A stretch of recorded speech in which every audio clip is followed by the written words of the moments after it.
Good evening, everyone, and welcome to our ECE Education and Careers webinar tonight. My name is Lana Brar, and I will be your host this evening.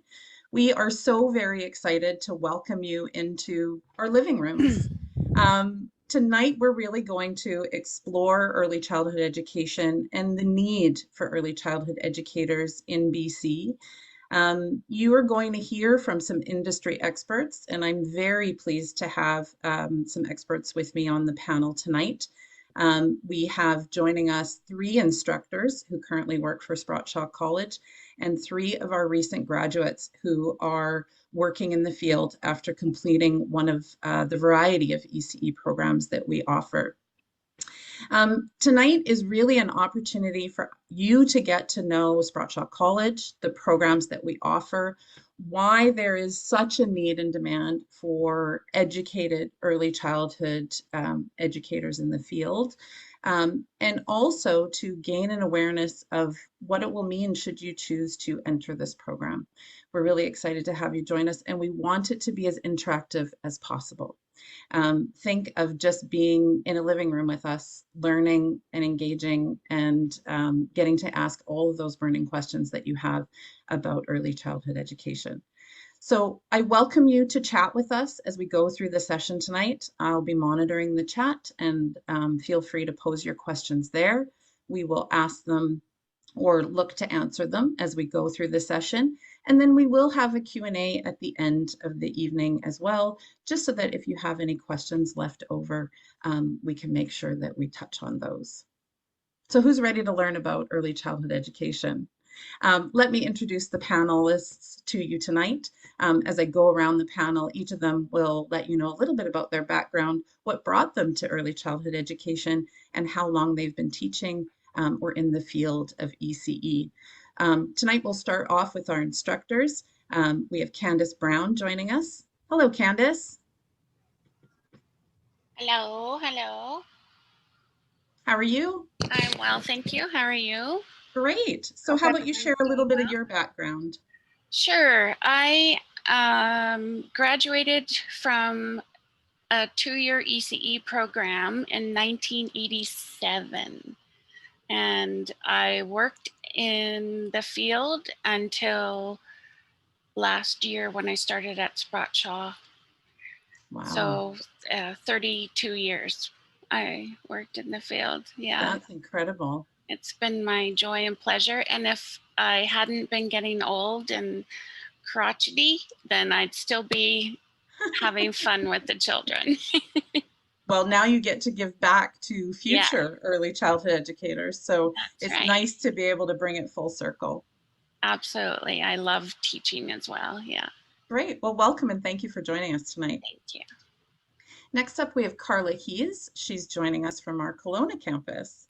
Well, thank you, Lana, and welcome to you all this evening for our very special event. First of all, I want to start off this evening with a traditional land acknowledgement here from the Central Okanagan.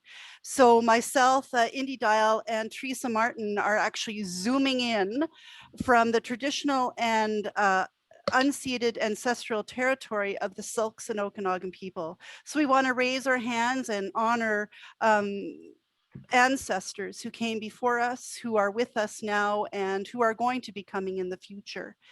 My background started 36 years ago. Yes, I'm a dinosaur. I am called the ECE lifer. I talk about this in class, and I'm actually really proud of it. I took my early childhood education in the province of Manitoba, so 36 years ago. I transferred to British Columbia in 1990. I actually formed my own consulting business. I am also a consultant in the early years. I have traveled around the province in various forms in working in nonprofit early childhood education programs. I have ran a traditional language nest program for the Heiltsuk Nation on the north central coast of British Columbia for 20 years as well. Some of my passion is speaking nationally, provincially, and internationally on various topics around leadership, mentorship, entrepreneur, ethics, early years program development, and Indigenous cultural perspectives. I am the retired president of the Early Childhood Educators of British Columbia, who represent early childhood educators here in British Columbia as well. I am also a provincial Best Choices Professional Ethics Guide facilitator for the ECE profession. I'm also a participant of the ECEBC third leadership cohort. I've worked on various projects such as the ECEBC provincial recruit and retainment report that has gone to the provincial government. I've been on the advisory committee for the $10 a day childcare plan, which is, whoa, it's so fabulous to see that it's coming to fruition after all this time. In my spare time, I'm also a reviewer for the NAEYC North American Conference Workshop Selection Committee. And I have also been a reviewer for the Prime Minister's Awards of Excellence in the Early Years. And yes, I am so proud to be guiding, teaching, sharing with all students here in the Central Okanagan in Kelowna. I've been with the campus going on 4 years, and I am so, so humbled to be part of our sector here in the Okanagan. So thank you again for inviting us, and I look forward to our discussions this evening. Wonderful. Thank you so much, Carla, for sharing your background with us and for recognizing the land that you get to live and work on. Three of us tonight are also would like to acknowledge that we are here with you from the traditional, ancestral, unceded shared territory of the Coast Salish nations of Musqueam, Tsleil-Waututh, and Squamish. And we too are very proud to live and work on these lands and recognize all that the ancestors have done before us. So thank you, Carla, for mentioning that as well, sincerely. Fernanda, our third instructor joining us tonight, welcome. Hello, everyone. Hi, my name is Fernanda. I'm an instructor from Vancouver downtown campus. I have been in the field for the past 18 years. Also, I came from Ontario. Actually, I took my Ece Diploma back in Ontario, moved to BC. I have been teaching 10 years, over 10 years. That was January 2010, actually. And I love teaching adults as much as I do love teach children, work with children. So, and it's my pleasure to be here with you guys tonight. So terrific. Thank you so much, Fernanda. Now let's move on to our recent graduates. If it wasn't for our students, none of us would be here tonight. And so we sincerely appreciate the work that you do in the programs and that you allow us to give back to the industry that our instructors work in. So Indy, if we could start with you, welcome to the session this evening and a little bit about your background. Awesome, thank you.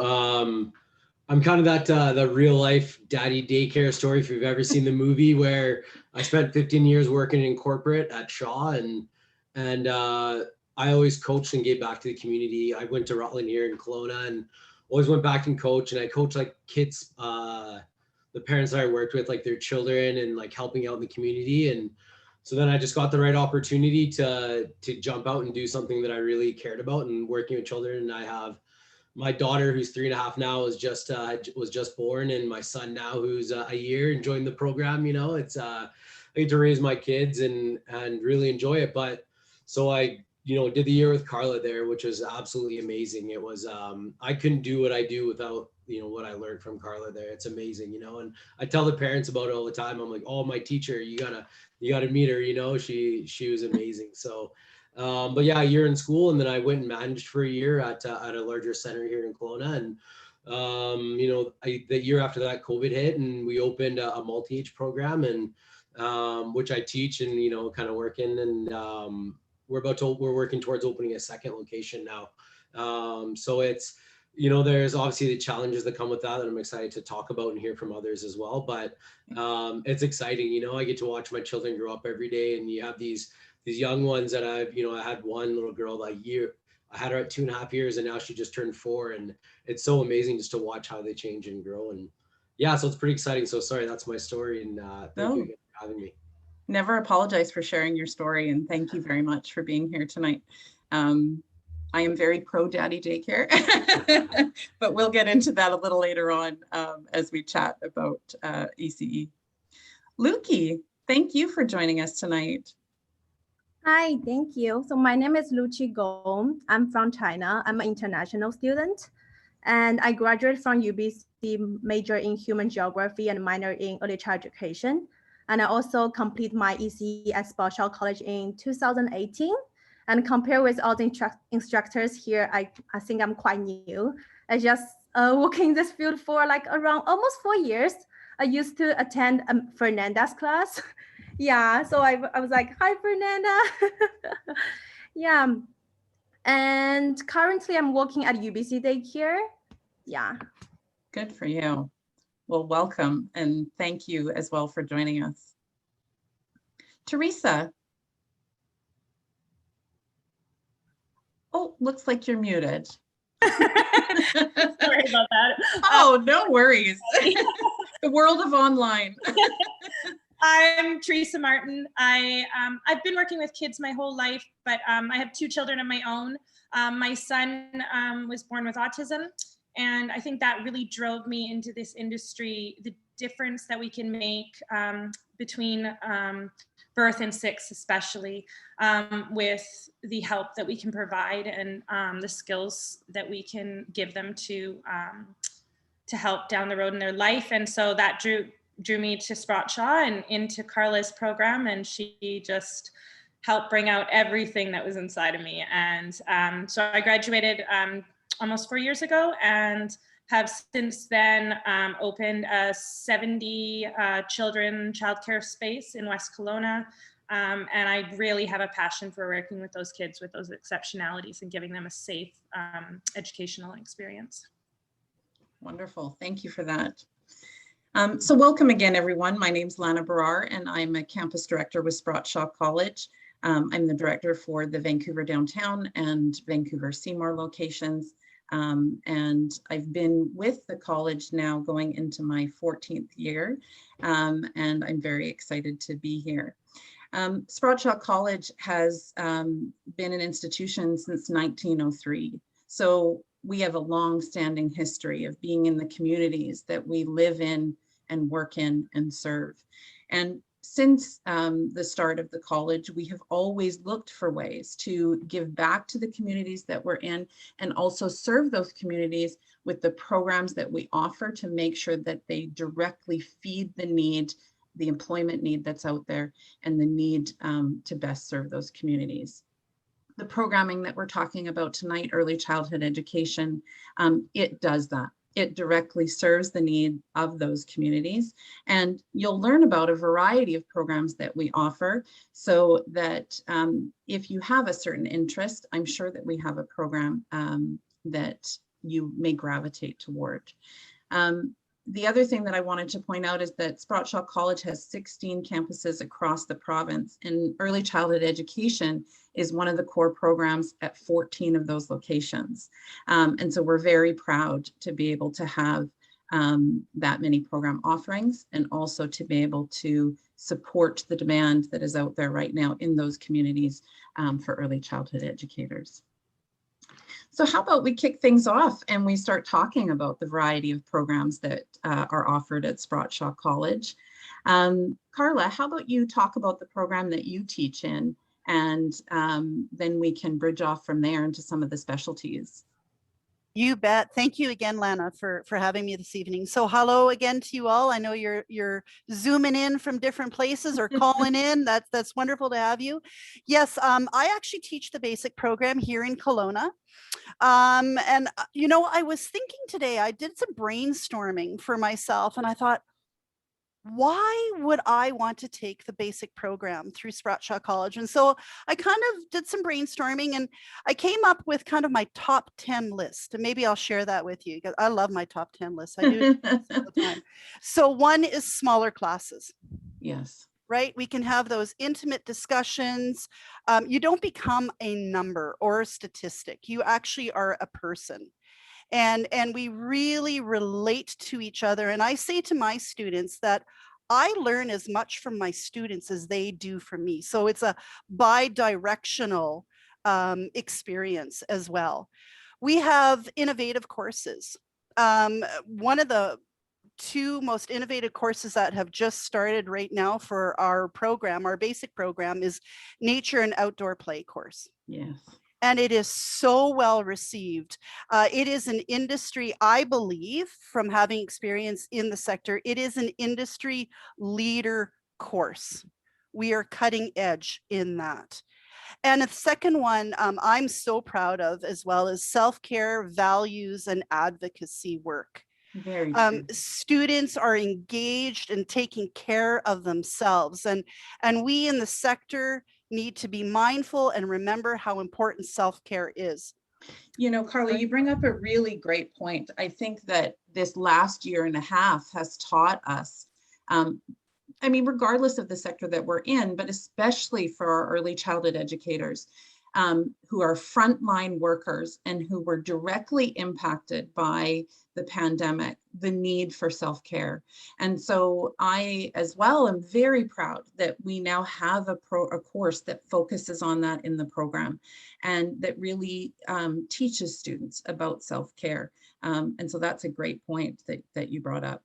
Most definitely. And, you know, COVID has really thrown us into that crisis mode. You know, we here in the sector for the first time have been acknowledged as essential workers. Yes.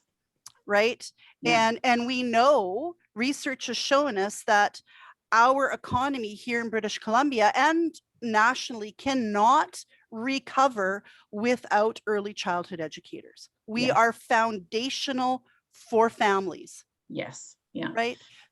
Well, you're an essential service that is feeding the needs of essential service.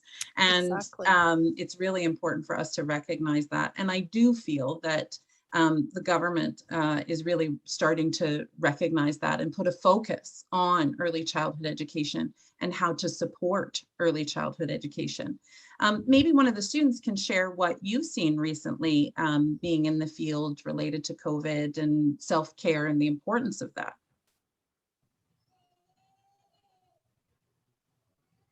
You guys want to chime in on this one? Sure, Indy, that would be great. We opened in October, so right in the middle of everything going on, and you know, the communication at time was a bit missing when it came from, hey, this is what you should do and this happens and that's what you should do in this type of situation, because it's scary. No one really knows, and where, you know, you're one person in contact with 8 families and those group of families. So you're right in the middle of everything, right? So, but once the information did come out and they did explain, like, this is the procedures we need to follow, then it was good. And you know what, it's starting to lax now a little bit finally, which is kind of nice. But yeah, it's tough. You know, you have a new family join and the parents can barely come inside, you know, and you have a rule, they can come inside once or whatever, depending, you know what I mean? It's a 1-year-old at times, so it's harder, but yeah, you know, you lost a bit of contact with families, but now that it is laxing and, you know, it's Kelowna, so it's 38 degrees outside, so people are running to run inside and go where it's cool, right? And so you have an opportunity to chat with people a bit more now. But at first, yeah, it was difficult, you know, and it was a little bit scary, but like I said, it's nice that we're coming out of it now. Oh, for sure. Candace, can you share some additional courses that students can expect to take from the ECE Basic program? Oh, you're muted, Candace. Sorry. That's okay. I can share my favorites. Great.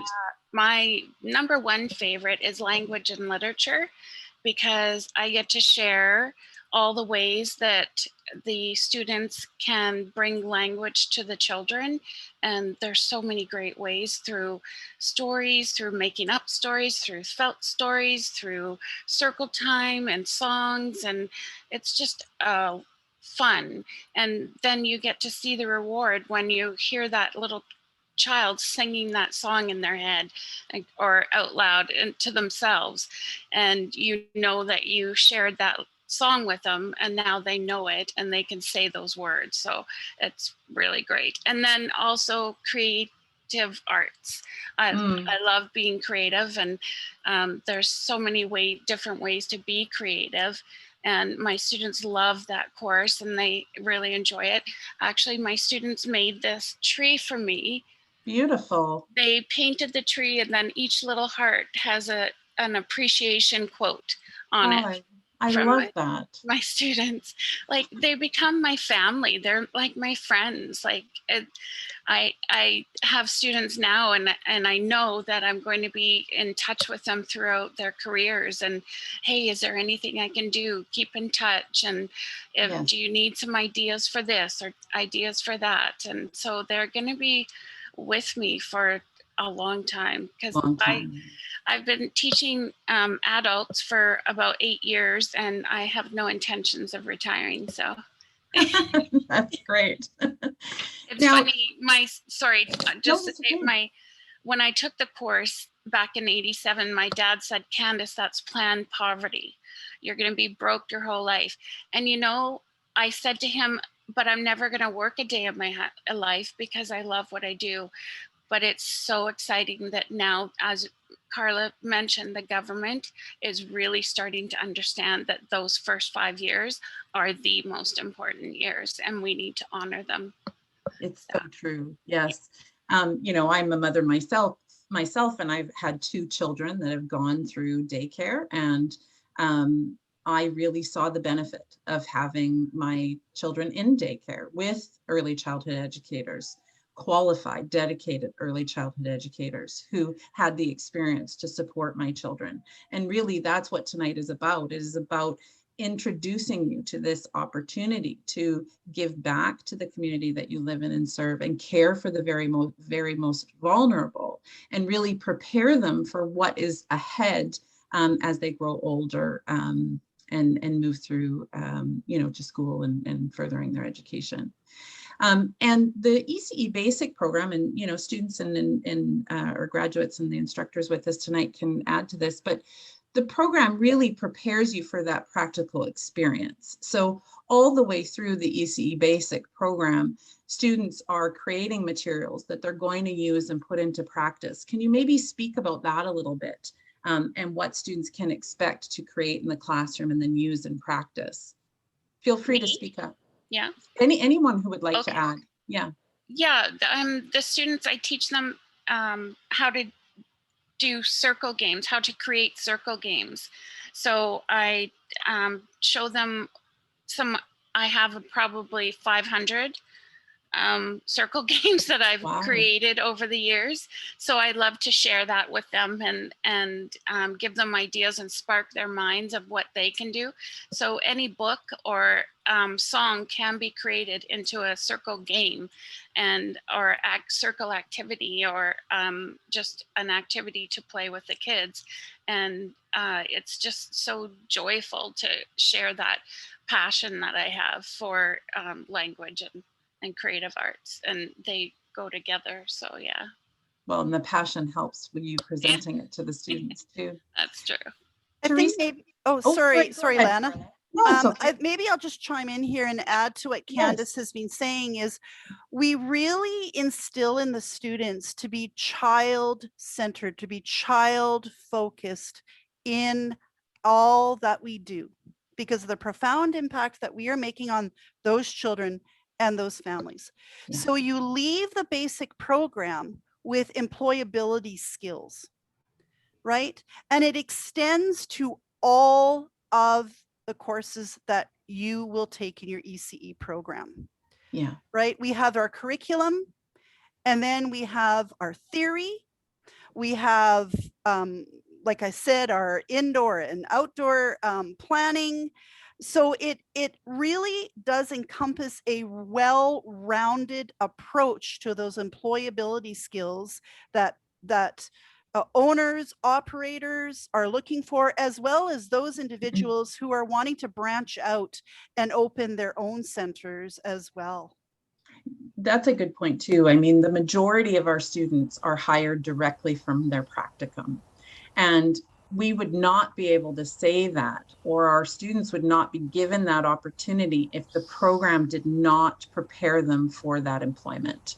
And yes, there is a demand out there, but employers want qualified, quality educators to add to their centers.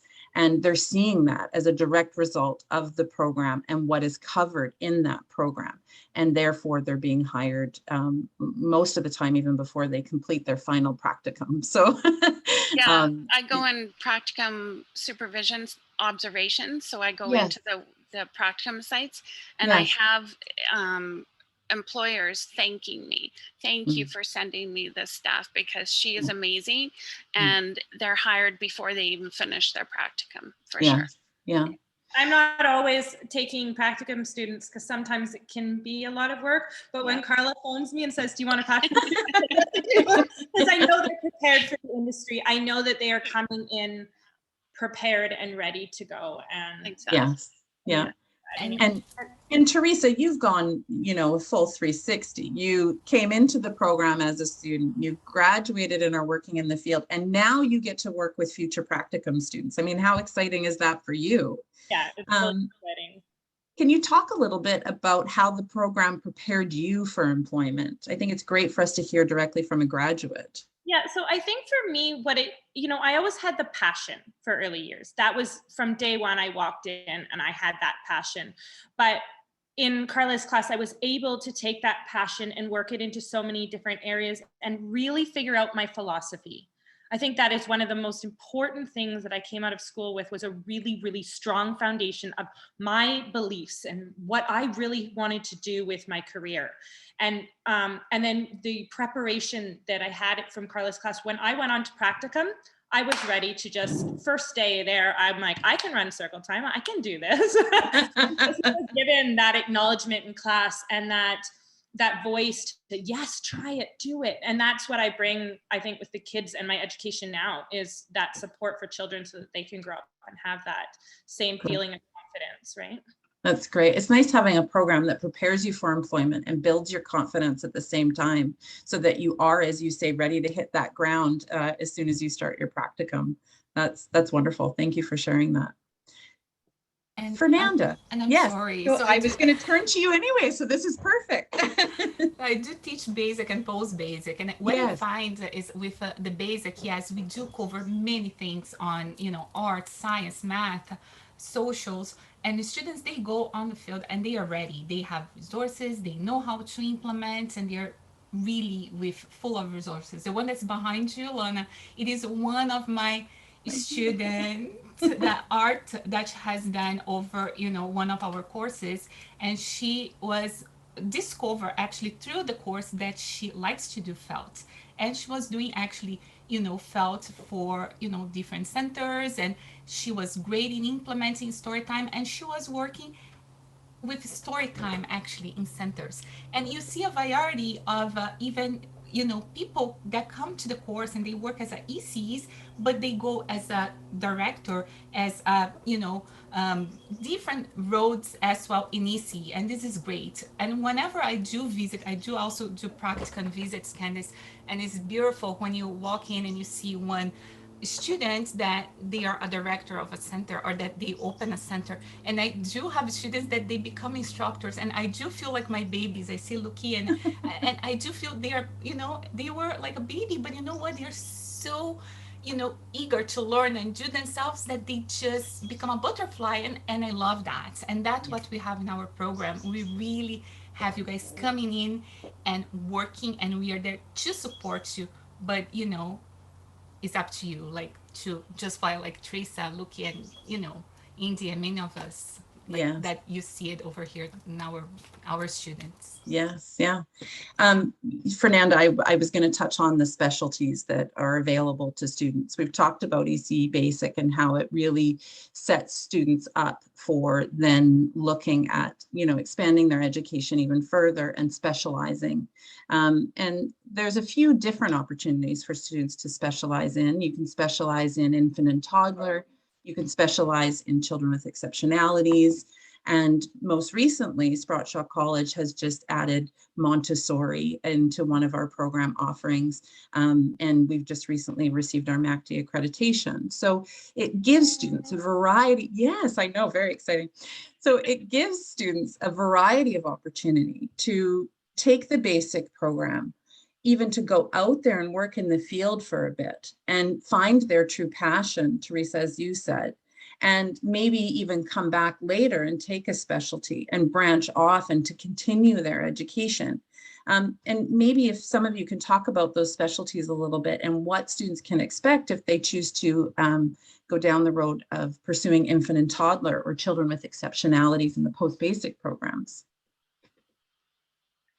So whenever I do work actually with the post-basic group, we really do see the students coming back a bit more mature in that sense, because they took the basic and they come so hungry, sometimes not anymore for, you know, the arts or science or doing circle time, but they extend a little bit more on working with families, on administration courses, and infant and toddler. The child development that sometimes they feel that might be a challenge on the basic, they are hungry to learn a bit further on that. And that's what happened in the post-basic. They go a little bit more in depth on those topics. And, you know, it's a great way as well to find out what you like it. You like 3 to 5, you like infant, you like toddler, which is the area that you really want to work with. Thank you, Fernanda. Thank you.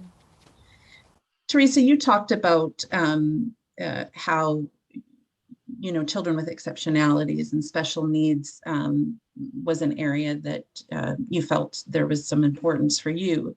Can you touch on that a little bit and what you've seen working in the field now? Yeah, so I did 5 years of education with special needs, but it was back in Alberta.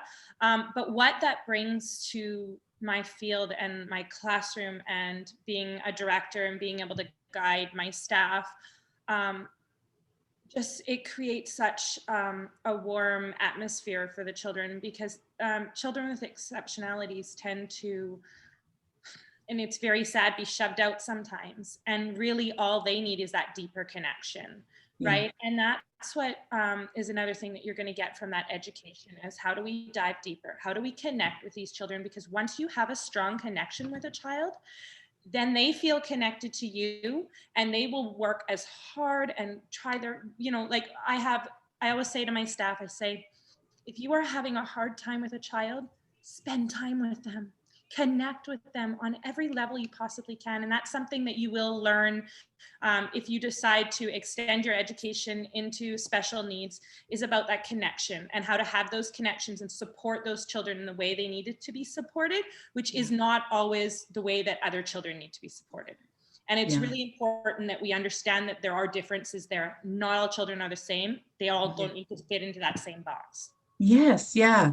And there's a huge shortage for children with exceptionalities educators, so that they can give that one-on-one focus and really support those students in the way that works best for them. And the program, if you choose to take children with exceptionalities, it will really help you in doing that. It's quite eye-opening, and students, once they start that, they create a real passion for being able to work with children who need that additional support. And it's so lovely to see and to hear the experiences that they have when they're on practicum and working with those students. And even if that's not a road that you, if that's not your jam, that's not where you want to stay, having those skills and that education, every classroom you walk into, you will be a support to that classroom. You will be such a gift to that classroom, because every classroom is in need of that, because it's not just children with exceptionalities. Every child is different and every child needs a different support system, and being able to understand how to create a care plan for a child and support that child through a plan that is designed individually for them is so important in our industry. So needed. Sorry, Fernanda. And throughout the way, we find out that all of us, we all are special needs, because some of us, we do need glasses to see. Some of us, we need visuals to acquire the knowledge. Some of us, we need to hear or read and read it. And through the way, we see that we just learn in different ways, right? And all of us, we have that special needs somehow. We learn different, as Teresa is saying. And it's beautiful to understand that, to see that through the process, as Teresa is saying. Yes, yeah. And it's good to point out too that the different varieties of programming that we offer open up employment opportunities for you as you further your education into each of these levels. And so perhaps we can, I was going to talk about licensing and certification a little later on, but I think right now we're in the middle of that discussion. It makes sense for us to move to that topic. And students who take one of our early childhood education programs, they can expect to receive special certification in recognition from ECEBC as part of the education that they have completed. And so perhaps we can talk about the different licensing that is available to students. Carla, it looks like you might want to add to that.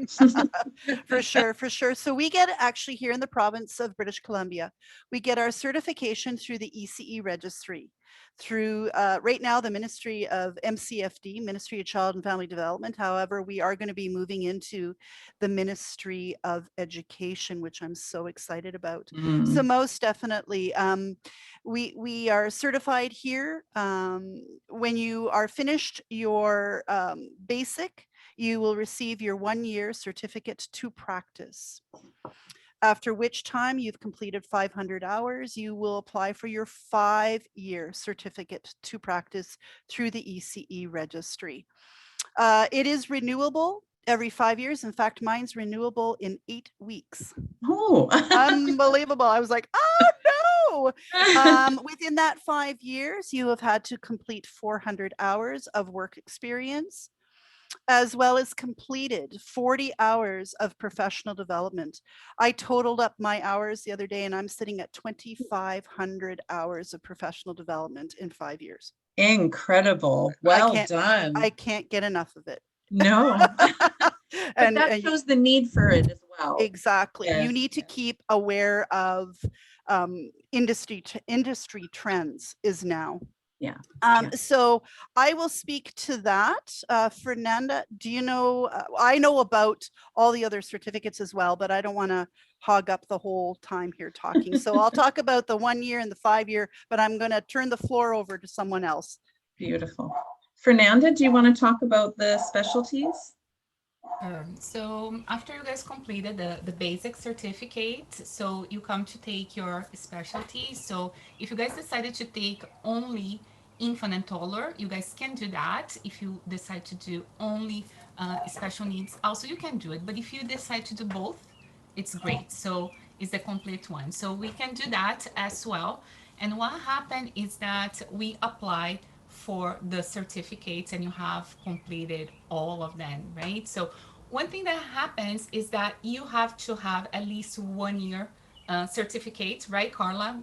You have to have the certificate, you have to have some experience, some hours that you worked in order to have your special needs, which, you know, anyways, you're gonna move from basic to post-basic and you are gonna have it that few hours to be able to apply for the certificate. Sometimes the students, they just come straight, but they don't work in the field, so they have to have certain number of hours for the post-basic certificate. In the basic, you don't have to. You can apply for a 1 year certificate, work in the field, and then have the 5 year certificate. But for the post-basic, you must have those hours worked to apply for your post-basic certificate. That's the difference. Wonderful. Thank you. Thank you. So once again, students can expect to receive a certification from the ECE registry. After completing your ECE basic, you will apply for your 1 year certificate to practice. After you've completed the required hours, then you can apply for your 5 year certificate. And then every 5 years after that, correct, Carla, you apply again for your 5 year certificate after completing the professional development hours. If you're choosing to specialize, then you also take your ECE basic so that you have that foundation and that experience and that theory behind you to help you specialize in infant and toddler or children with exceptionalities, or both if you choose to do both. And then you will also receive your specialty certifications again after you've completed the required hours. Did I get that right? Wonderful. Thank you for sharing that. Yes. And we do many students returning for their post-basic because anyways, if you do a post-basic after, let's say 4 years that you are with your basic, you can use that to renew for 5 more years, right? So your post-basic. So we do have returning students that they do work in the fields for, 3 years, 4 years, and they return to take their post-basic, and then they can renew and apply for more 5 years. Wonderful. Also, just to touch on in terms of Montessori, students also receive their MACD accreditation and certification and seal right upon graduation. And so we submit your credentials directly to MACD, they verify them, and then they provide us with a seal to issue to you on your Sprott Shaw certificate as recognition for being in a MACD accredited program. And many students choose to take ECE Basic first, again, to gain that foundational knowledge and the theory to support them in becoming a Montessori educator. So you can see already that there's a variety of program offerings available to you, depending on your current experience, but also depending on the level of education that you would like right now and whether or not you'd like to specialize. I'd like to share that we have some people joining us tonight. I've noticed in the chat, we have David joining us from Kenya, Africa. It's currently 4 a.m. there. Well, welcome, David. We're very excited to have you. Thank you so much for being up so early. And we also have a primary school teacher from India that has been a teacher in India for the last 26 years. So welcome to the session tonight. Please feel free to share your backgrounds and where you're from in the chat, and also any questions that you have, and we will reference those as we go through the discussion tonight. Oh, someone else. I'm a teacher of a government primary school in Bangladesh. Welcome, Kamrul. Thank you for joining us tonight. And I was a teacher. Let me share this with you guys. Yes, I was a teacher please. back home as well. Yes. When I moved to Canada, I used to work also with primary years, and I worked up to high school. I was pretty young. The first time that I walked to a classroom, I was 18 and was 45 students, so on a classroom. Wow. And I worked actually back home with this school. And when I moved to Canada, I wanted to do something in the educational field. That's why I went to the early childhood field, and it was a great way to go back to this field. So for you guys who are asking that, so it is a great program. You work with children, and you guys probably love to work with children, with adults. If you have love for teaching, you're gonna find that yes, teaching children is so lovely, and you don't know where you're gonna be. Yeah. So it is a right pathway for you. So I was there too. So. Yeah, that's great. Thank you, Fernanda, for sharing that. We have guests joining us from Uganda, Jamaica. We also have someone who's been a nanny for the last 30 years. So all of these backgrounds really would serve you well in entering this program and choosing to become an early childhood educator. It looks like many of you joining us tonight have a background, passion, and interest for caring for the most vulnerable. And these programs will really help you with that. Someone has asked, do we offer part-time classes for ECE? At the moment, we currently don't offer part-time classes, but our classes are structured on a 5-hour schedule. We have a variety of schedules that we offer, morning, afternoon, and evening. So we have found that by offering a variety of schedules, we can help speak to the need of anybody who may need to look at part-time classes or an evening opportunity. You will be able to connect after the session with one of our program advisors, and they can help answer some of those questions in terms of the different schedules that they offer. Kamrul has a great question. Is there any opportunity to get the job in BC as an early childhood educator? And I think now it makes good sense for us to move the discussion into the labor market demand and the outcomes for our students. Right now, I'd love to shift to Indy and Luci and Teresa to talk about your experience as a student in terms of your employment and what that looked like for you as you went through the program, and then speak to the demand that you're seeing out there right now. Teresa, would you like to kick things off for us? So first, when before I got out of school, I already had a job. So my first practicum, I was offered a position that I ended up taking and was very happy there. I didn't leave that center until I was ready to open my own center. Which took a little bit longer than I thought. So I ended up working at private school for a while.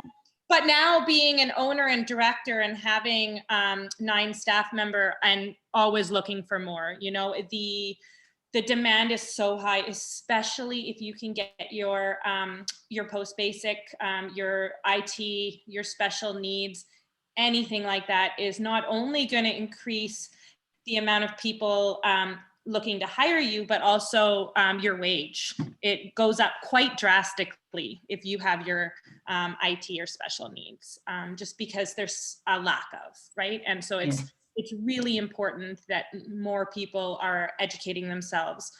I myself am going back to get my IT, so that's something right there. And I'm not busy enough being a director, but for me, it really is. It's I'm trying to encourage all of my staff members to go back. And the way that our education system is moving in the next few years, the benefits that you will receive from the government as well, if you have more education, your wage will go up substantially. So it's really, really important to consider upgrading that education past basic as well.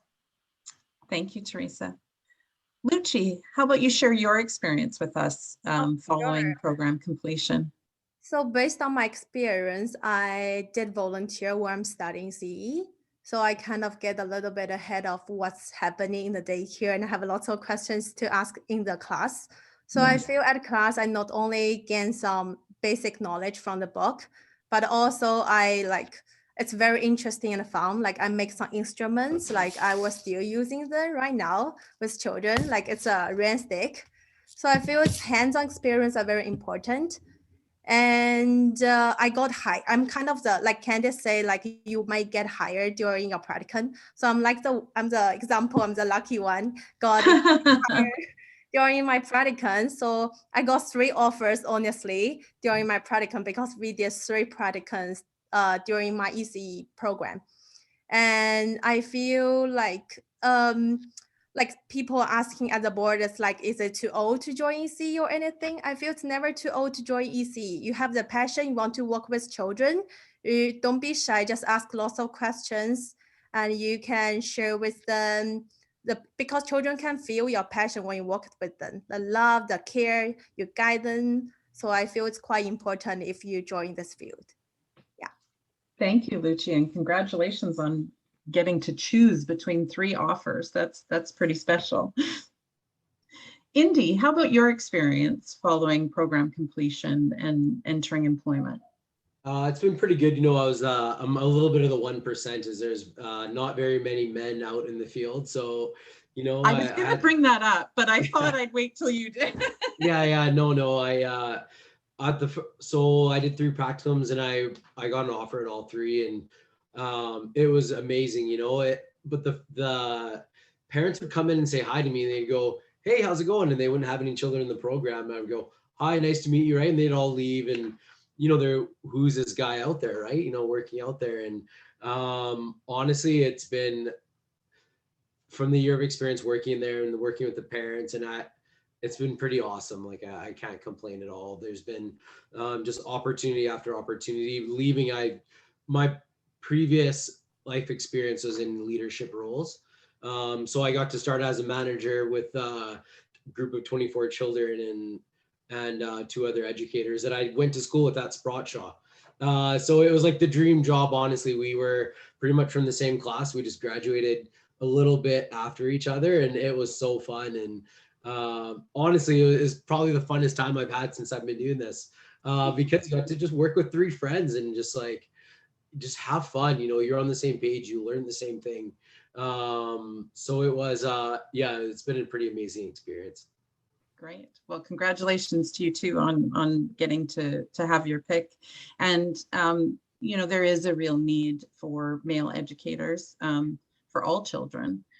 Both my children had the opportunity of having male and female early childhood educators, and both of them gave so much to my kids. And we see male students entering the program all the time, and centers really have a need for male educators. I mean, there's a huge need for educators, whether you're male or female, but if you are a male and you're considering this as a profession, the point that I want to make is that there are lots of opportunities out there for you, and you will have a very rewarding career, just as anyone entering this field. So I encourage you to take the program. Everyone is so appreciative. Sorry, I just want to say, yeah, like, no, that's fine. Working at the center, like Yeah. all the other, like there was probably 20 other educators there. They're like, it's so fun having a guy here. It's such a change of pace. It's such a different energy. So if anybody that, you know, that may be like, oh, is this something I can do? Honestly, it you'll bring something new to a center that they'll appreciate so much. And I don't know, it's just a different perspective on how we're doing things, right? And yeah, it's definitely, don't be afraid if you are. Thank you, Indy. We've got lots of questions in the chat box now. Thank you everyone for adding those in. I've been seeing them come in, and so I want to just take an opportunity to answer some of those before we jump into the next topic. Some of you are asking if classes are currently online and if they will return to on campus. Right now during COVID, most of our classes are currently online, and we were able to do that quite seamlessly. We were very proud of being able to transition the program online when there was a need for that.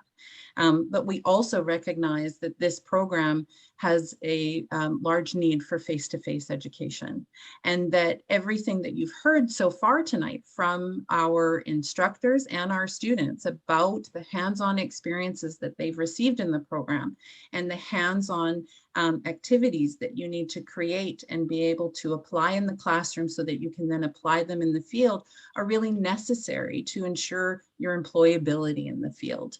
And so what we've been doing is we've been slowly transitioning students where we found a need for on-site activities to really emphasize that and to ensure that we're still giving our students that higher level of learning and knowledge and preparedness for employment. Right now, we are planning on return to the campus in September. We are very excited about that. I myself am very excited about that because then I get to have the students down the hall from me and all the instructors down the hall from me. I know, I see claps. I cannot wait. Plus, I get to go into the classroom and do an activity with the students. I've been missing that with my ECE students. Gives me a little opportunity to enter the world of ECE too. So to help answer that question, yes, we are planning on returning to on-site. Just trying to see what other questions I may have missed in here.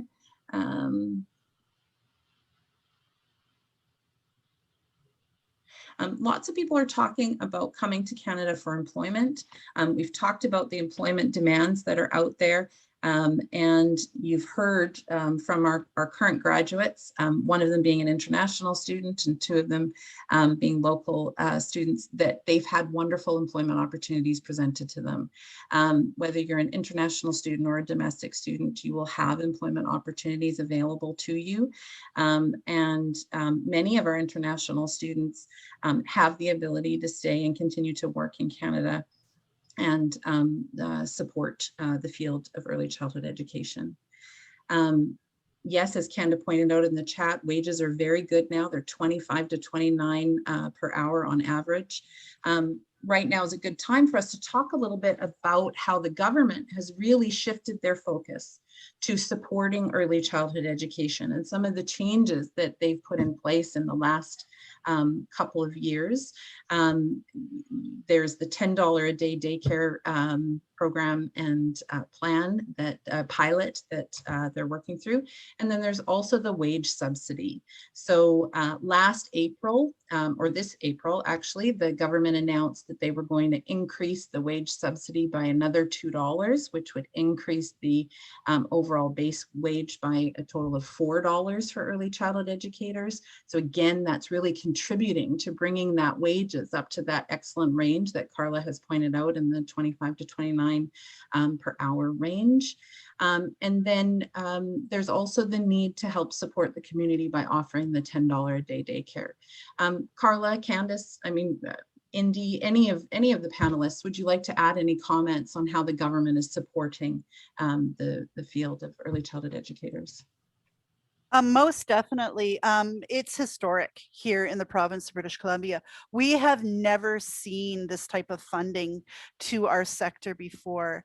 And you know, from wage enhancement to various grants that they are supporting centers with, the health and safety grant that was just provided to centers as well. But we also want to make note of the ECE Education Support Fund that the provincial government has provided. So since 2018, the government has provided funding for students in relation to bursaries. And there's two funding streams. One is for the Early Childhood Education ECE Student Bursary Program. And also then the second one is the EC Workforce Development Bursary Fund Program. Both of these are substantial funds that are provided to students. Now, you're not guaranteed when you apply for it. We need to make that you know, forefront. Yeah. However, we've never seen funding support bursaries for students before in the province of British Columbia. So again, we want to take a deep breath. Take that deep breath and say, wow, I, as an early childhood educator in this province of BC, have never seen this type of funding before. And I am just thrilled for our sector. I'm thrilled for it coming in September, $4 an hour wage enhancement. I'm like, heck yes. Why wouldn't you want to work in a sector where you're making such a profound impact on children and families? So we want to give kudos to our government. I don't like getting, well, yes, I do like getting political when it comes to childcare. I'll just keep that quiet. But we want to acknowledge the fact that the historic funding that's coming into our sector here in the province of BC has never been seen before. So thank you. Yes, yeah. Thank you for helping to shed light on that, Carla. It's so very important. Now is the time. If you've ever considered it before and put it off, now is the time to enter this sector and to become a qualified early childhood educator, support the community, support the employment demand that's out there, and support our most vulnerable, and making sure that they are well set up for what lies ahead of them in the future. And you will truly give back to those children and the communities that you live in. I'd like now to shift a bit to expectations of working in the field. I think that years ago, many people thought that early childhood education was similar to that of a babysitter. And I think it's important for us to highlight that it is really about being an educator, and it's about teaching the children that you're caring for. And one of our graduates, Teresa, created a powerful presentation to show exactly how students will apply the knowledge that they learn in the program and put it into practice when they're in the field. Teresa, if you could take a minute to share that presentation. We're just going to switch to your presentation and I'll let you take it away. Thank you, Teresa.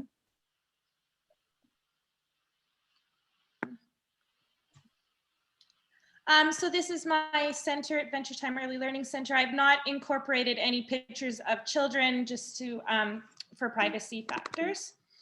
Sorry, Lana, how can I scroll down here? We will give you the controller. Maybe I have it and I can scroll for you. Let me just see. I just have the original. Let me see. Or feel free to just scroll for me if that's easier for you, Lana. Yeah, I think, oh, wait, here we go. I am there now. So my center is a Regio-based center, which means that we take it's child-led. We take the interest from the children and create the curriculum based on their interactions throughout the day, what they're interested in. So a provocation is an open-ended activity that doesn't have an outcome. So we might lay out a provocation but it is there to stimulate their imagination, for them to ask questions, to explore farther.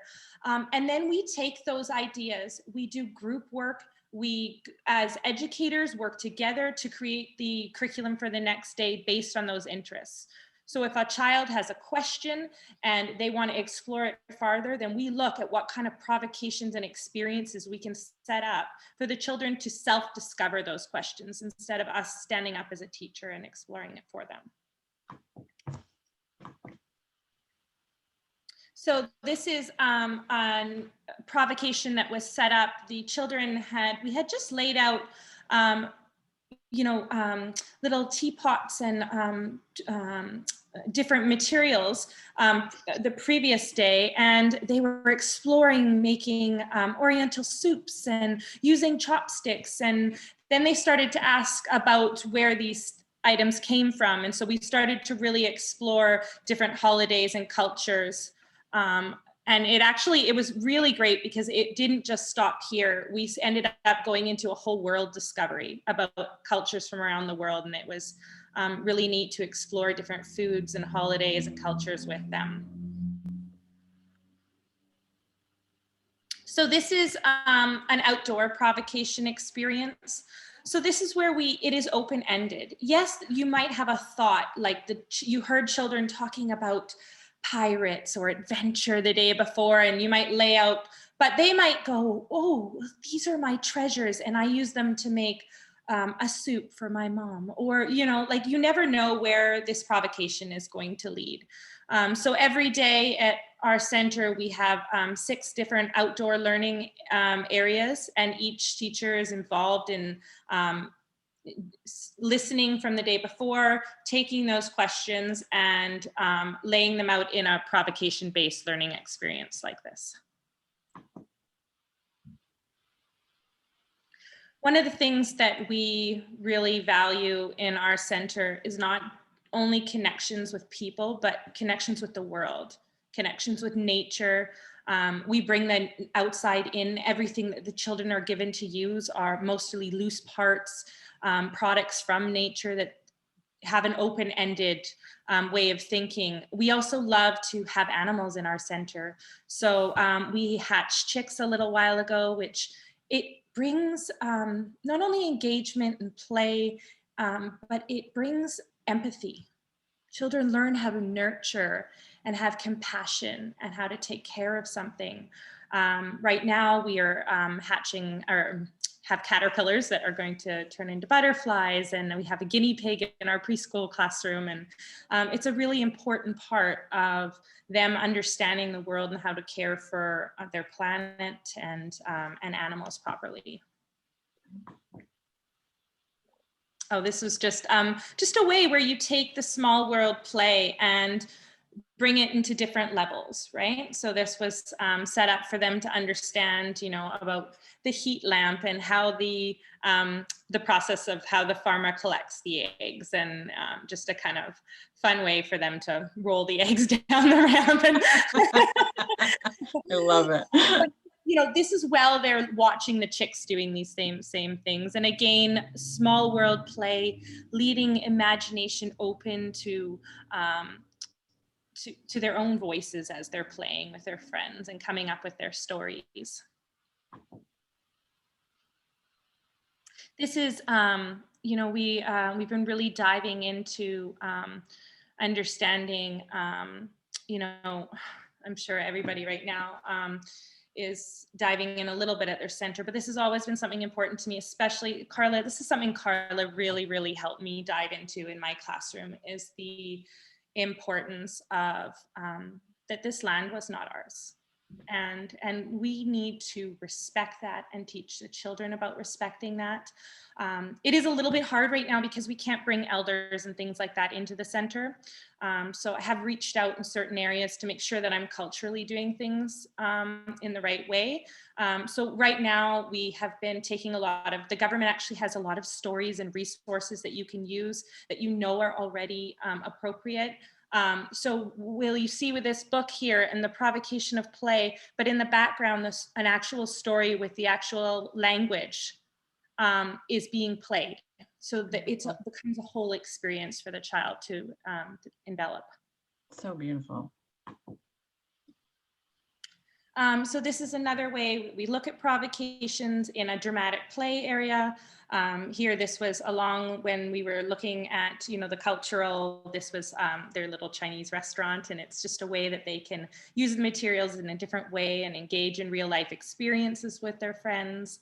It's really important to us that we give them real materials that they would experience in the world. So we make sure that the cups are china cups and real dishes that their parents would use, real knives. These are important things for them to self-discover the world. They got really engaged in taking care of the planet with all this engagement with the animals, and how do we protect them, and how do we make sure that they have their environment. And so we did a whole environmental study with them, and they were coming up with ways on how we can help the planet. And in their art, they took all the recycled materials from home and turned them into the most beautiful provocations. It was quite beautiful. Lovely. We do not, so because we're a Reggio Center, we don't do any product art other than maybe twice a year on a holiday. Art to me is about the child's interest, and the way we respect that is that it's done through a process. So this is, everything is process art. You might put out a material like a butterfly, a book that they might have read, and that might be what they do, but another child might come up and be like, oh, I'm going to turn this into a chicken, or these feathers are my rainbow that I see outside today. But it's not about what you're presenting, it's about the process for them. So always making sure that you level the materials and they have access to many, many different forms of materials to manipulate and create what's in their mind. So this is when we had read this book before, outside actually. We all laid under a tree, 25 children laying on mats under a tree and looking at the way that the light was reflecting through the trees.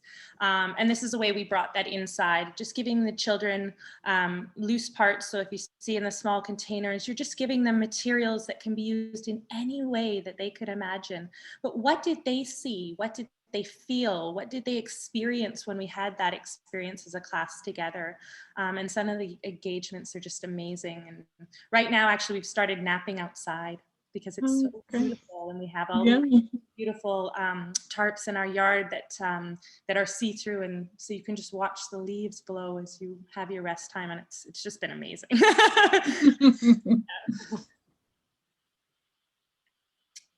So we do a lot of project-based learning that allows them to explore and ask questions and challenge themselves to solve problems and construct their knowledge. The children were really into waterfalls and engaging into how it falls, where does it flow, where does it go to, what animals use these ponds and streams and waterfalls. We ended up finding a beaver dam, and that took us in this whole other direction. And so this is just a way that we take their questions up on the wall. You can't see it here, but they had done this beautiful provocation work with their art and explaining everything that they had learned. And we love to record and document the children's learning in our center, all over our centers, pictures of their learning. And then that is shared through a daily video log of images with their parents, so that they can see that educational learning experience, even though they can't come into the classroom right now. Beautiful. Thank you so very much for sharing that and putting it together, Teresa. Really a beautiful display of the work that you do in your center and the work that our students or future students can expect to do in the program and once they're in the field. It's really important to stress that this is a profession and one that requires your dedication and your willingness to give back to the children that you're educating, and to never underestimate their imagination and where that may take you in terms of what you may teach and talk about in the following day.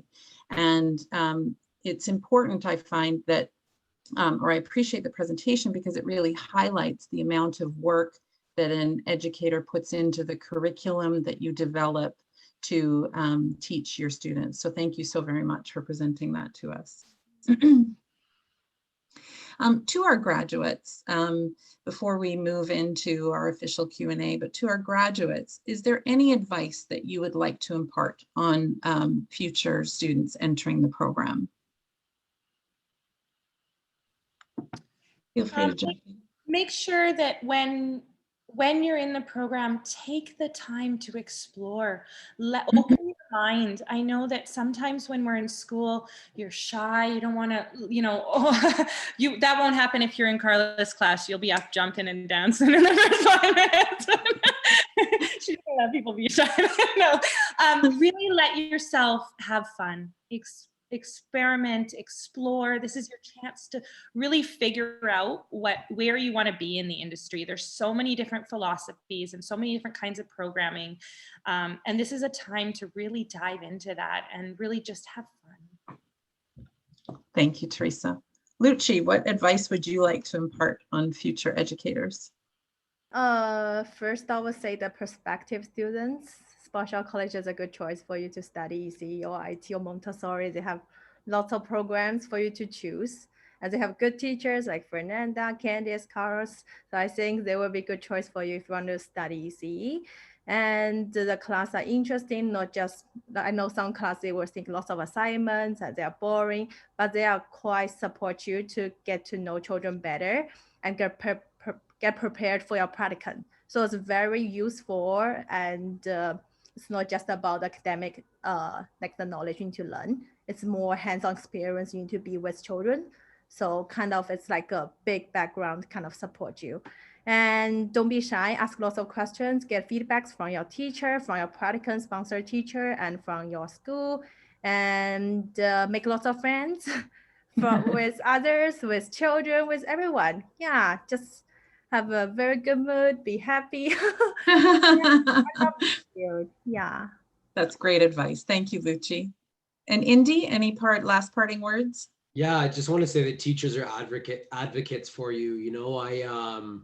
From like information, access to bursaries, Carla has been behind me from the day I started there. And on the way, ended up earning the ECE Student of the Year Award, which was amazing and so powerful when it comes to working and talking with parents and just, letting them know the quality of what that we've been taught and that we bring to the table here. It's a pretty special feeling. And again, the educators are so good. Fernanda and Candice, sorry, I don't know you. I'd love to, you probably the same, how Carlo is with me, but her experience with her is just so amazing. And like Teresa said, we're running around like chickens one day, and just, it's a game you can teach the children to just let loose and have fun. And, like I said, I was in a very serious industry for a long time. So to have me run around like a chicken and having, 3, 4, 5-year-olds chasing me around doing it is a testament to the educators and, what they brought out of each of us, and everyone's different, right? And what they brought out was so amazing. So it's an amazing journey. It's a ton of fun.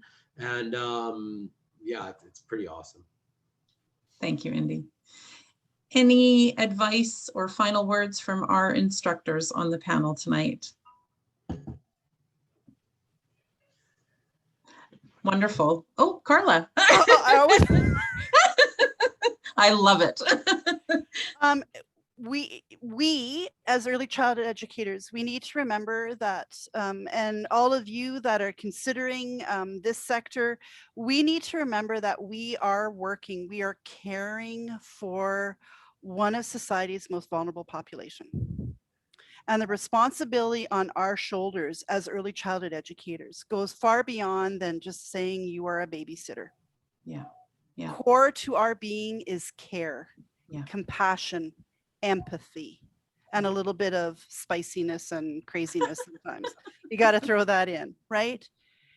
And the quality of those interactions that we have with children, with their families, with their guardians, with the extending community, and I've spoken to this before, is that enduring impact is huge. There's a huge responsibility on our shoulders. And I talked to my students about that today. Yeah. We need to remember that in our best practices every single day, we are rooted in our code of ethics, in our ethical practices, in the elevation of our professional language. We need to move on from calling it daycare. Yeah. We work in the early care and learning sector. Yeah. Right? We take care of more than just the day. You too. So I want to say that as a professional early childhood educators, that our relationships go far beyond the relationships we have with our families, with our children, with each other. The impact is that ripple effect. So thank you. Oh, thank you, Carla. And thank you for everyone who's joined us tonight. I just want to mention one thing. Yes. When I was explaining my career throughout my career, I've come to the conclusion that I'm a nurse, I'm a carpenter, I'm a counselor, I'm a chef, I'm a shopper, professional shopper, I'm a hoarder. So it's just incredibly exciting, and it's never the same twice. It's never boring. And it's so worthwhile when you get that smile from that little friend that you've taught something, and you see the little light bulb go off. It's just, you just can't beat it. It's amazing. And now I get that with adults too. Thank you for sharing that, Candace. It's true. What everyone has said tonight is so true. You're caring for the most vulnerable. You are giving back to those families. You are supporting those children. You are supporting your communities. You are educators. You are educating, and we cannot lose sight of that. It is a profession that requires dedicated individuals who look to have ethical practice. And this program really prepares you for being able to do that and to meet that need and to have those longstanding relationships. My kids have them with the providers that they had in care. One of them, in fact, is now an instructor at my campus. And so you can see how those relationships extend and last for a very long time. And my kids still talk about the educators that they had in the daycares that they were in and the meaning that was behind that. So it's so important. We have some questions that have come up, and then I'm just going to do a quick summary of everything that we've talked about tonight and make sure that we didn't miss anything.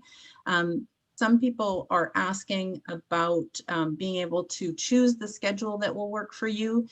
When you're meeting with one of our admissions advisors, you can absolutely let them know your personal circumstances and whether or not you need to look for an opportunity in the morning, the afternoon, or the evening. As I said, we offer a variety of schedules in all of our programming to really meet that need for yourself personally. And as long as we have an open seat available in that schedule that works for you, then they will work to help you register into that schedule. The beauty of our programs is that they offer monthly intake, again, across all 14 locations that offer our early childhood education programs. And we're very pleased to be able to offer that variety to students. I'm just going to see if there's any other questions. Is there demand for ECE assistance? The short answer is yes. And Teresa or Lucy, Teresa, did you want to add to that? Yeah. There are a lot of jobs for ECEAs right now, which are educational assistants. But with that being said, I personally would not hire an educational assistant unless they were going to continue their education for their full ECE. Yeah. Taking a short course to be an educational assistant, not only your wage is very, very low compared to a professional ECE, but you do not have the education yet to support those children in the way that they need to be supported. If an ECEA was, needing some work and they wanted to work part-time in the mornings and go to school in the afternoon, definitely as a director, I would support that. But I really, truly do just look fully qualified ECEs, ITs, most basics and that's what most centers are looking for. And the government is moving in that direction where I don't even know if it'll be allowed in the future. Yeah, and you're going to have a much more enriched experience as an early childhood educator. The abilities that you have in the classroom are going to be more fulfilling. You're going to be able to do more. You're going to be able to work more with the children. It's going to open up employment opportunities for you. It's going to improve the wage that you can expect to receive. So there's many advantages to taking the full ECE basic program.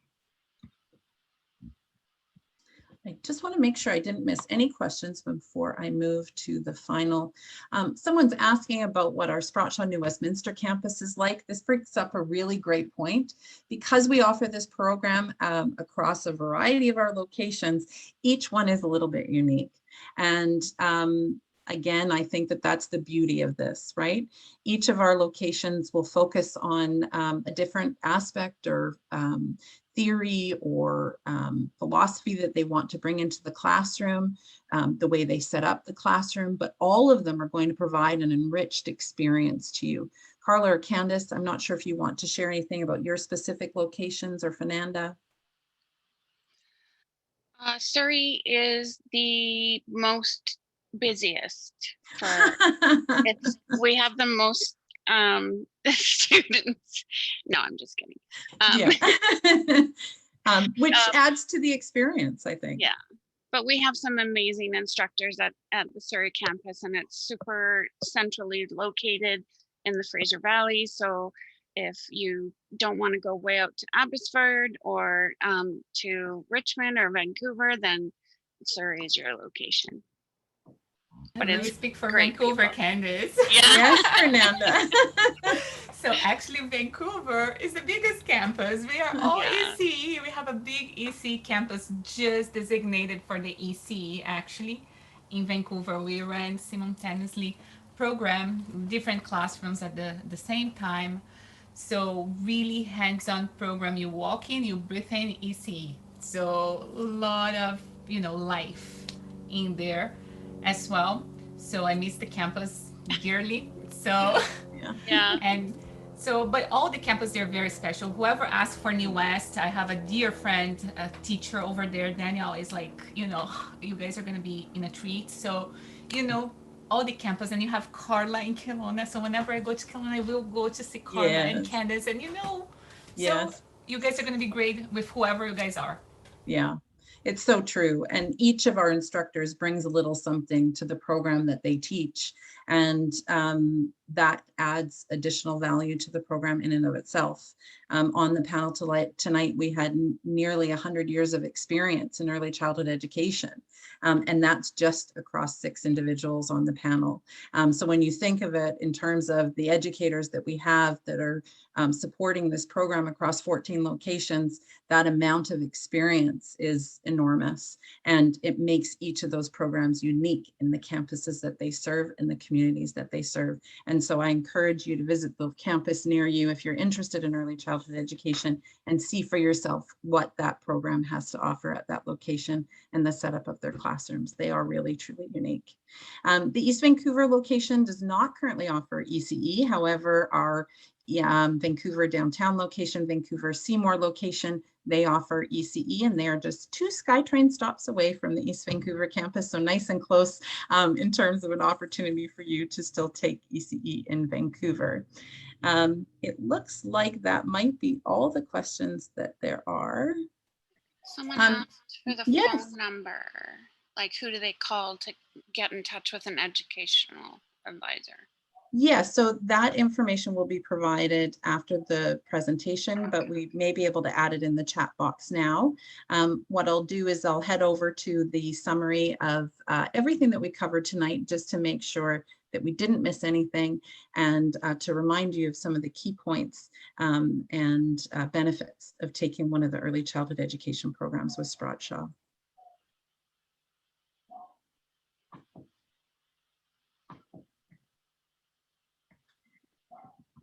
So just a brief snapshot of the programs that we covered tonight. Of course, we talked about our ECE Basic program. This is our 45-week program. Again, this is going to give you the foundational knowledge, the theory, the curriculum that's really going to set you up for being a qualified early childhood educator, and then an opportunity to branch out from there. This will give you your 1-year certificate to practice as an early childhood educator. And then again, once you meet the required hours, you can apply for your 5-year certification with the ECE registry. Next up, we talked about Ece Diploma. This is the combination of our ECE basic and post-basic programs. And this is 77 weeks. So for those of you who are looking to take basic plus the 2 specialties, this is the program for you. You get to complete all of it in one program and come out with your 3 certifications once you've met the required hours for those programs. So it would give you again the 1 year of practice that you could then move into your 5-year, your infant and toddler certification, and your children with exceptionalities certification.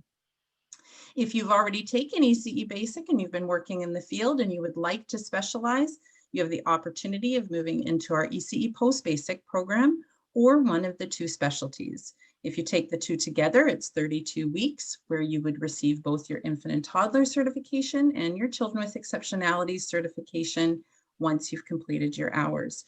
You can also take one of those individually on their own if you would like to specialize in one or the other. Last up is our newest program, our Montessori Early Childhood Teacher Education Program. This is 38 weeks and just very recently became MACD accredited, and we're very proud to be able to offer that specialty to our students as well. Again, you would take your ECE Basic followed by your Montessori in order to be able to practice in a center, Montessori center in BC as a Montessori, teacher educator. The BC labor market, we've talked a lot about the demand tonight. If you look online, you can see that the expected number of job opportunities from now until 2029 are over 8,000 and growing. I can honestly say that that is growing. There are many communities that, over the course of the last year and a half, have had to temporarily close some centers because they do not have enough educators to help support them. And so you can see that there's a huge demand. In April, oops, I went ahead and I did it again. Let me scoot back before I jump ahead. I got excited. In April 2021 of this year, the BC government announced that they were doubling the number of spaces available under the $10 a day childcare pilot program, and that they were increasing that very important ECE wage subsidy to $4 per hour, again, increasing that wage range to $25 to $29 per hour for anyone working in the field. So why Sprott Shaw College? We're established in 1903. We have a long-standing reputation of equipping our students with innovative ways of thinking across our designated campus locations. Again, 14 out of the 16 currently offering our early childhood educator programs. The Sprott Shaw Advantage. This is what we give back to our students and to the employers that hire our graduates. We have 130 career-focused programs, lifetime course refresher training and skills upgrading. So for those of you who graduate, you are a lifetime student of Sprott Shaw College. I cannot stress that enough, regardless of anywhere that you relocate in the province. You can walk into any one of our locations and you can let them know that you graduated from Sprott Shaw College, and they will welcome you the same way your home campus did. We will offer you lifetime refresher training and lifetime job placement assistance. Once a grad, you are always a grad. Monthly starts, as I said, it gives you an opportunity to start when the timing is right for you. You also don't have to wait for a start because we usually have one right around the corner. Skills and strategies for student and career success. We've touched on that quite a bit tonight and how our program really prepares you for employability. You could see all of our graduates represented tonight. They received employment opportunities before they even completed their practicums, many with multiple opportunities that they got to select from. Dedicated employment services specialists. Each of our campuses has one of these dedicated individuals who works to support you in your employment needs, both while you're in the program, if you have part-time needs that you need assistance with, or after you've graduated the program and you need assistance in finding employment. Further to that, once you've graduated, if you find yourself later down the road needing to revisit employment opportunities, Again, you just walk back through your doors of your local Sprott Shaw College and your employment services specialist is there to help you. 16 locations in British Columbia and 14 of which offer early childhood education. Here's some highlights of our classrooms and students working in the rooms that we have at some of our different campuses. You can see the excitement on the faces of our students and the activities that they're working on. You'll also get to see some of the artwork and the activities and assignments that our students create as a part of their program, and the amount of work that they put into the materials that they create that they can then use in the field. Here's some more examples of items that our students have created. And any of the campuses that you go to, you will see these items displayed. My background, as was pointed out earlier, was from one of our students who specialized in felt. So thank you very much for joining us tonight. I will take one final look at the questions to make sure that I didn't miss anything. Let me see. Great question. What ages am I qualified to teach after ECE? Carla or Candace, do you want to touch on that?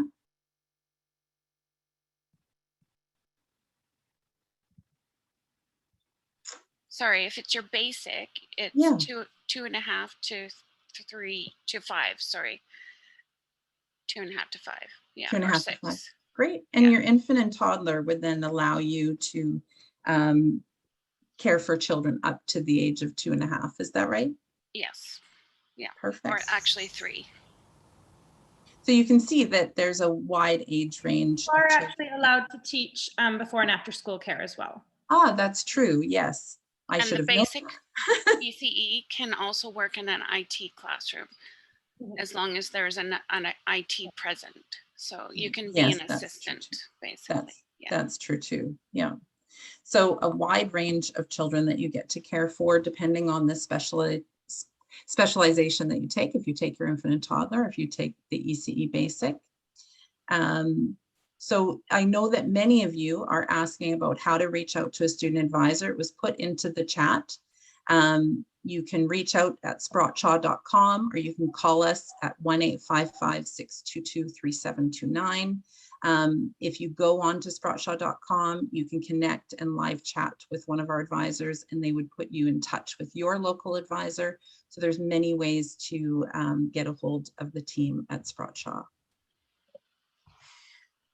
So thank you everyone for coming into our living rooms tonight and joining us for an exploration of early childhood education and the need for qualified early childhood educators to truly support this field, support our most vulnerable, and give back to the communities that you live and work in. Thank you very much to our panelists for your expertise and sharing your knowledge and your passion for early childhood education. I cannot thank you enough. It makes me passionate about it, even though I'm not an early childhood educator. And I sincerely appreciate the work that you do, being on our front line and the support that you've given to the families throughout your years of experience, but even more importantly in this last year and a half. Thank you everyone for joining us. Have a wonderful evening. Take care and be well. Bye-bye.